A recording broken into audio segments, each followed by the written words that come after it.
Hi, this is Anthony Lighthall.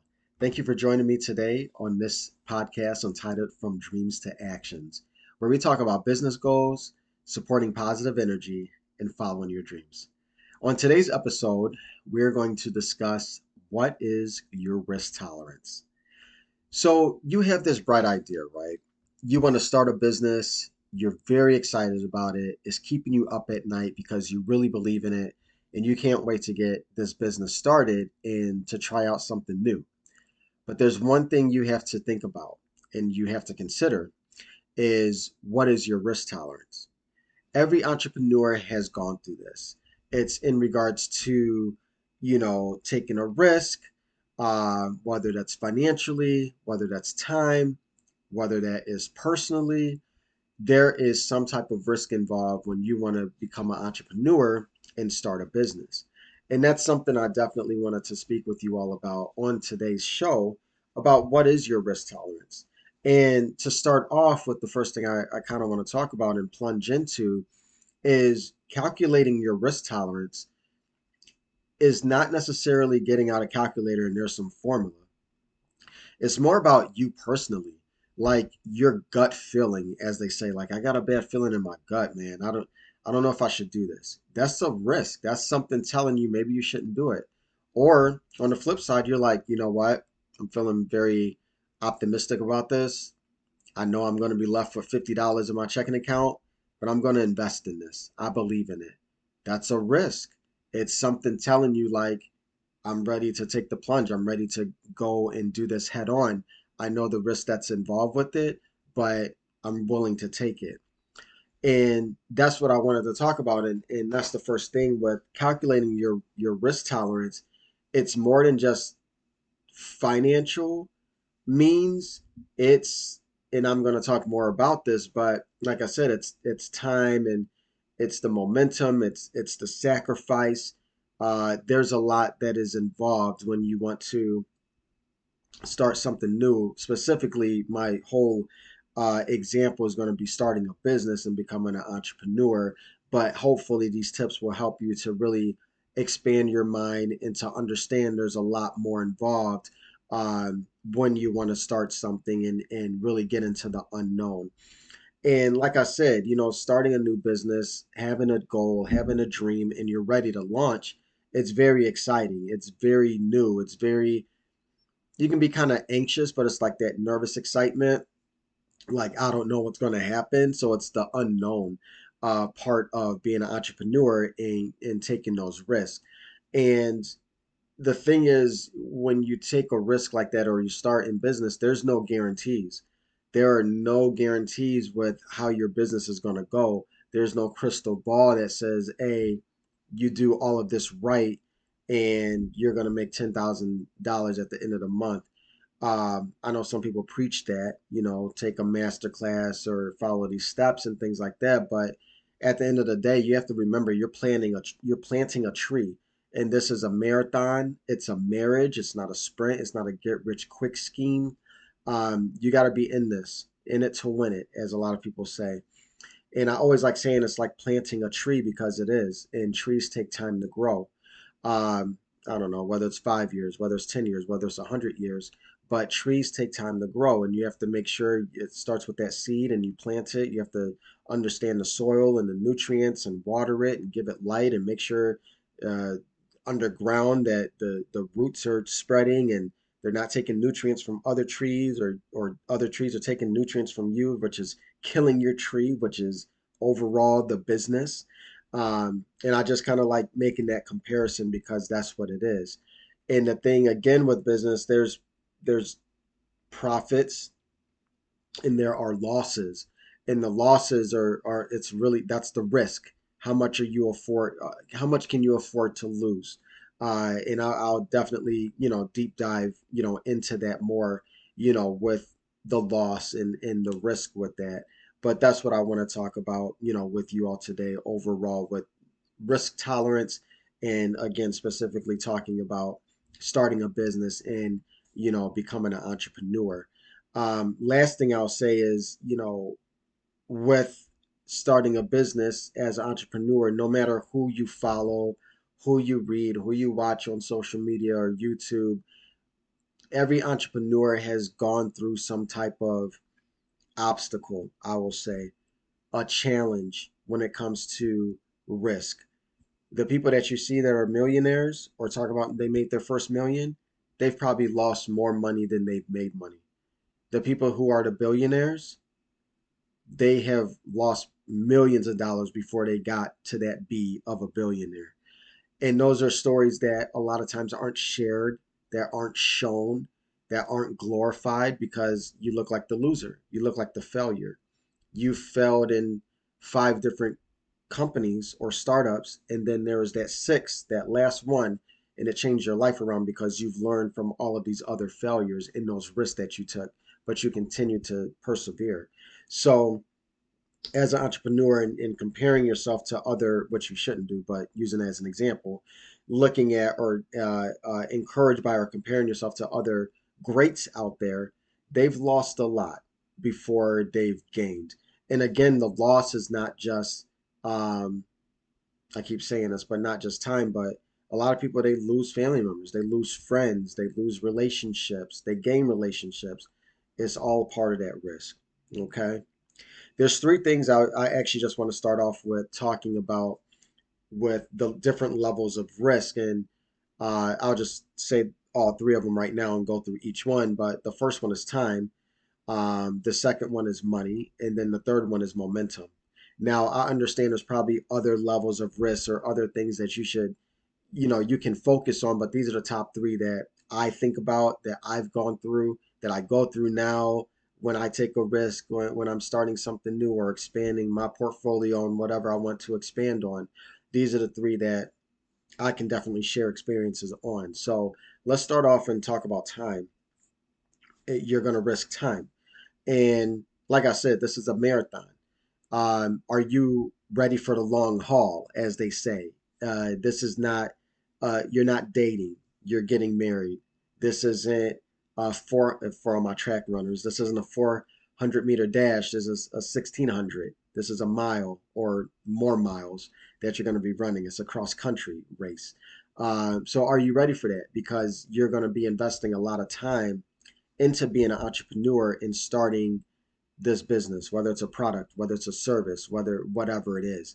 And you have to get yourself in that mindset. You're married to this now, okay? Until you want to divorce it and quit, throw in the towel. But right now you have to be in marriage mode, and you're married to this marathon. A lot of businesses are not overnight success. So, I hear a lot of people about, follow my steps, take my master class, or get rich quick, 30 days money back guarantee, 90 days money back guarantee. But I don't know. I like that struggle. I like that story. I like that marathon where I can talk about how I started something 5 years ago, or I started something 10 years ago, and the mistakes and that story that comes with it. Not saying that those not saying that you won't have a story within 90 days or 120 days or a master class. I'm not knocking that. But I just want you to get in the mindset of this isn't quick. It's not going to be quick, and it shouldn't be quick, if it's legal. Excuse me. So, wanted to mention that in regards to time. Another thing is, being consistent, and patience, and also having a long-term vision. That's something that you're going to have to think about and incorporate as well with your time.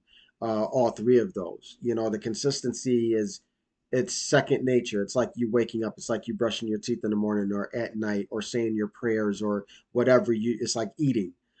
So that consistent effort is going to be really key, for you in starting something.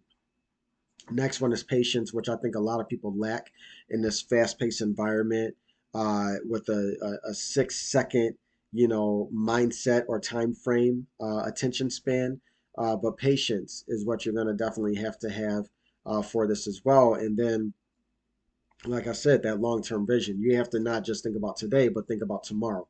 Tomorrow, not as in today's Wednesday, tomorrow's Thursday, but tomorrow as in the next month, the next fiscal year, the next 2 to 5 years. You really have to have that long-term vision. How is what I'm doing going to affect what am I doing today that's going to affect tomorrow? And how is it going to benefit me, or how could it hurt me in the long run? So time, definitely take that into consideration when starting a business.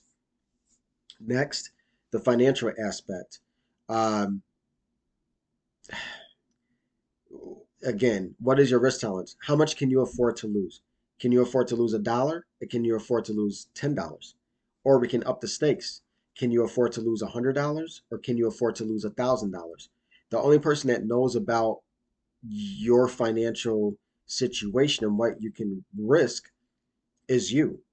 And one thing I kind of explain to a lot of people is debt to income ratio. Now there is a formula with this, and I'm not going to go into it, but it's kind of like basic math. Let's take an example where you make $100,000 at your job. You have $50,000 in student loan debt. You have $20,000 in for car payments. The rest of your cars is $20,000, and then I don't know, maybe you have uh, $20,000 left to pay on your condo or whatever you bought. So math 50, 40, so 90. And I said you make $100,000. So you're really only worth $10,000 because your debt to income ratio is such a wide range. Okay, so you could be making $100,000, you're making six figures, great, but you have this debt, you have expenditures, you have bills, you have to pay back loans. So your debt to income ratio is it's really tight. You don't have a margin. And those are things that I kind of think about and tell people that you should calculate when you really want to get down with the financials and look at your budget. How much are you worth?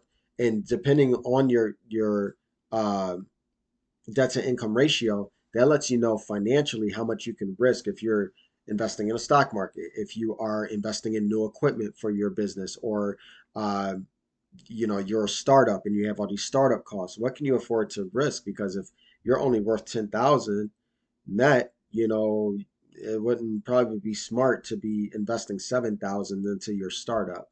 So on the flip side, you make $100,000 and let's say, excuse me, you make $80,000. You didn't go to college. You probably got certifications or went to a certain boot camp, but you paid that out of pocket.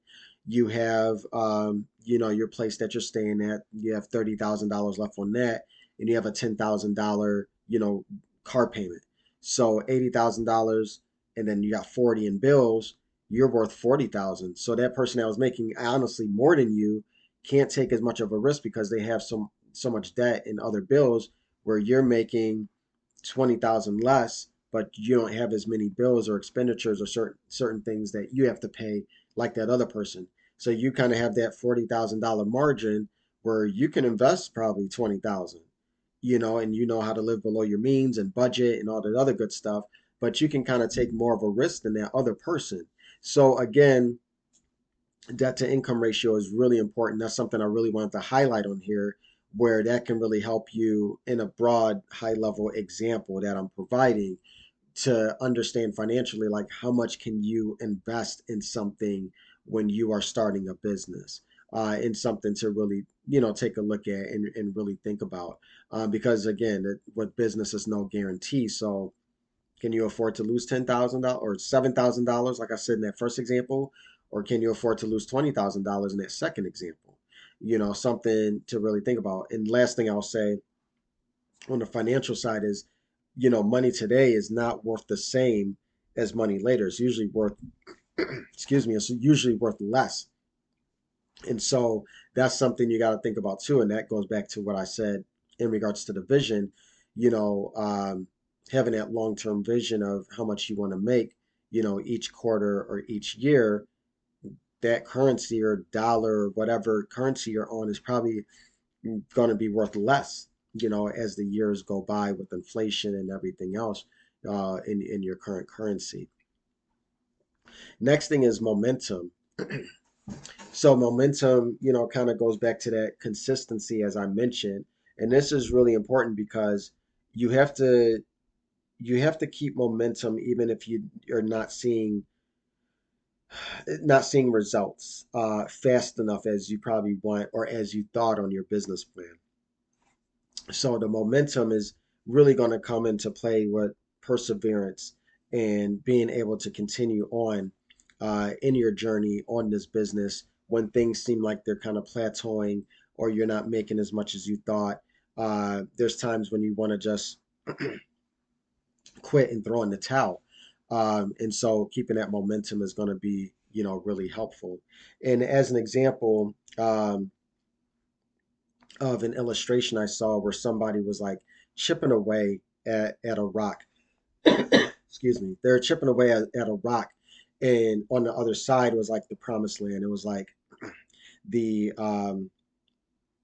the pot with the gold in it, or with all the money.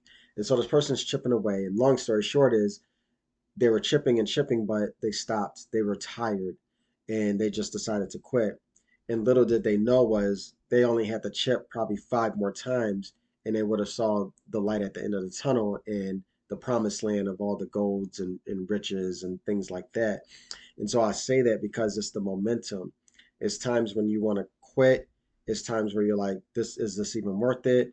Or I'm getting all these obstacles are in my way, but you just got to keep chipping away at it. And you never know at the end of that tunnel, there's the riches. And then you have a story to talk about how you were chipping away for, X amount of time and you finally made it to the other side. So I wanted to kind of share that example. I wish I had that illustration or that video I saw, but it's just something to think about with the momentum as well. Um, excuse me. Embracing risk and also uh, making informed decisions. So when you embrace risk, you can make informed decisions a little bit better when you kind of understand your risk level and your risk tolerance. And really understanding that, helps you to understand what next moves you need to make. Um, how to embrace that risk or understand is one, I would say, take a self assessment, of yourself, write certain things down, ask people certain questions that they observe about you. Are you that person that speaks up when you're in the room? Or when you're at work, are you that person that has ideas and wants to take risks and try something new? Or are you that shy person that kind of gets led by other people, or you're kind of like that follower in a way? Those are really going to help you to understand if you are that risk, if you have a risk tolerance or just some type of risk tolerance. You don't have to just be gun ho and be out there, doing all types of stuff. But is there some type of drive that you have with your risk? Next thing is, like I mentioned, what's your financial situation and really understanding that, because that's going to help you understand what kind of moves you can make and what kind of risks you can take financially uh, in regards to investing in a business, as an example. And then also time, as I mentioned, time is really big because there's a lot of time invested in something that there is no guarantee that it's going to work, and everyone's lives are different. I'm always sensitive about time because everyone has different lives.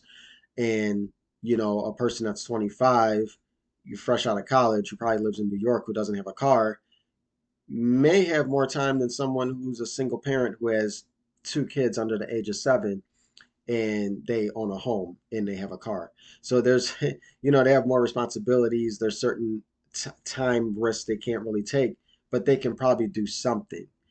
People spend time on social media scrolling or watching videos or Netflix or Hulu or certain, platforms out there, streaming services. You have to figure out how to find time. How do you kind of make time in your own way, which is a podcast I had, a show that I talked about that. But time is really crucial because it's all about, okay, how much time can I really invest in this? How much can I uh, realistically put towards, investing in this business, and to just be prepared for that.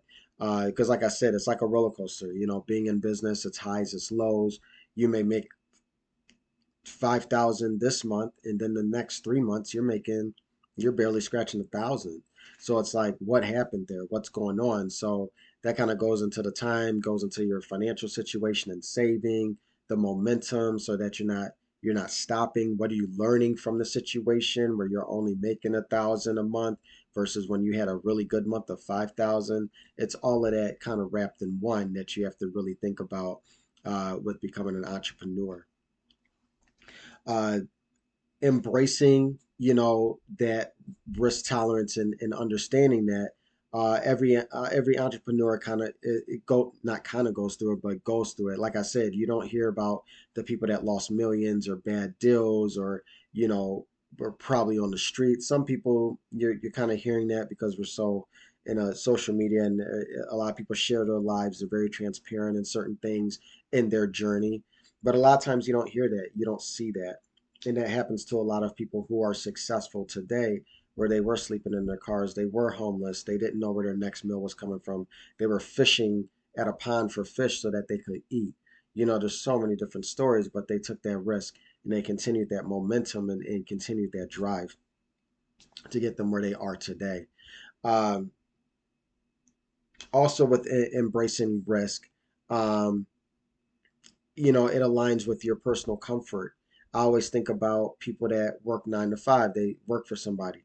You're getting that bi-weekly paycheck. You make $1,000 every 2 weeks. You make $2,000 a month. That's coming in, whether you're working whatever hours you're working, if you're salaried, or if you're getting hours and you're working and then you're getting paid for that work that you've done. It's that comfort level of I'm always getting paid. I have a 401k. I'm vested in this company. I I have benefits. So a lot of people aren't comfortable with not having that support or that comfortability with knowing they're having a steady income. But the uncomfortable piece, and to think about this, is that company could let you go for any reason, and it happens all the time. Um, employer at will, or employee at will, I forgot which one. But they talk about that, and you could be hitting your numbers or doing everything right, and then you get a new boss in and they don't like you and they get rid of you. It happens all the time. There's countless situations where that happens. So yeah, the comfort level is I'm getting a steady check, but the uncomfortable side of that is I could get let go at any time. So why not take that risk and put that risk on you and invest in yourself and build something on the side when you're ready to leave? Think about that. Okay. Don't let fear hold you back or scare you. Remember that leaders take risk, and they're not they embrace that fear or that failure. They run towards it. Leaders take risks. A lot of times they don't know what they're getting into. It's the first time they're going onto the battlefield. They've never been to Normandy. They've never been to, you know, Africa or Afghanistan or wherever, but leaders, they are taking that risk, excuse me, to lead their troops into battle. And so that's that mindset you have to have when it comes to fear. Another thing is um, your risk tolerance continues to, I'll say, increase, or also you get more experience over time as you approach obstacles and challenges and areas of danger, I'll say, and you start to understand like, oh, this is nothing. I went through this 2 years ago. There's nothing I can't handle. You kind of get to that level, not in a cocky or overconfident way, but it's building your tolerance, and it just really helps you. You just kind of know what to do. You know how to pivot. You know how to move quick now. Before you're like, I don't know what to do. You're crying. You didn't know how to get through this. You felt like you couldn't move. You couldn't eat. Um, but now, as you continue to take those risks, you understand how to kind of navigate through that, and that really helps as well. Um, so, just wrapping up here, a few takeaways here. Just kind of wanted to recap is, if you're contemplating starting a business and you're ready for that and you're excited for that, make sure you do an assessment of your risk tolerance, personally, financially, time, consistency, momentum, all of that stuff I mentioned. Really just take an assessment. I don't want to say a quick assessment, but really take time to really evaluate that before you kind of pull the trigger and get out there. Eventually, you're going to have to get out there, but at least you're going to have some type of understanding of how much you can kind of push yourself, with that risk. Um, the other thing is, definitely when you start something, a lot of people have these big goals. They have great aspirations. They're excited. They know what they want to do. They know it's going to work, but don't forget to take a step back and don't be afraid to start small. Some people are to go big, go home. That's fine. They have that risk tolerance. Some people don't. They want to start small. They want to dip their toe in really quick. They want to check the temperature of the pool really quick before they dump their whole body in. So make sure you start small and you can kind of build on that. Because when you start small, like I said, let's go back to the money. You can afford to invest or lose $50 versus losing $500. Go big, go home could be $5,000. Can you afford and stomach to risk that? So starting small, it's not a bad thing. It's some type of momentum. It's some type of action that you are doing to help navigate and alleviate some of your risk. Don't worry about what others are doing. Um, you have the big names, the millionaires, the billionaires, what they're doing. Be inspired by them, but don't be so focused on what they're doing. There's people your age or even younger that are YouTube influencers or Instagram influencers, and they got all these followers. You don't know what they did to get there. You don't know the real story. You're not them. You're you. Stay in your lane. Stay in your path. Understand your risk and what you need to be doing. And lastly, I would say make the decisions that matter to you. Matter to you. You're gonna know yourself best. No one else is. You know where you're at in life. You know your financial situation.